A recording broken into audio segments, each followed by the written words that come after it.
बारिपदा मुख्य चिकित्सालय पिला चोरी अभियोग रे महिला अटक। महिला जनक रासगोविंदपुर थाना झिंकिरिया गाँव डाक्तरखाना सुनगड़िया अंचल शेख कमरुद्दीन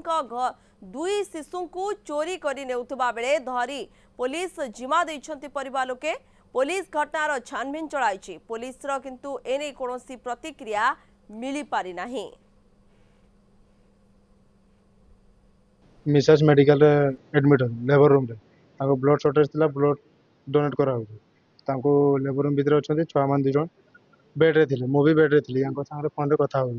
हला कथा के जस्ट फोन टा रखी जे छुआटा मो सान झियोटा सुई जाई छी ए छुआटा बसथिला मु छुआ तुम टिके बसता मते एको लागि छी मु जस्ट एको करी के आसुती सेई एको करी के तो जाई छी रिटर्न आसला बडको दुजन छुआ नांती बेड मु खुजली क्या बोले पेशेंट का को पचारली सेमान कहले ना देखिने दुई तीन जन ना कहले तापर किछि समय अध घंटे घंटे गला परे सेमान कहले हां ए छुआटा को थोड़े लिफ्ट देखली थोड़े सीढ़ी रे देखली तापर खुजते खुजते चार महला ऊपर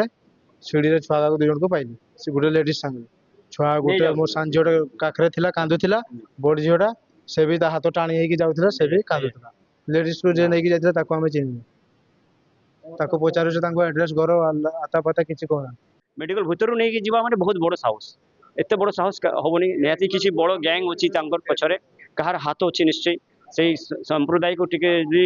धरी पकैले खूब भालो हो समाज रो सुविधा हो हमर पूरा बारिपदा मरमंजरो बहुत भलो हो।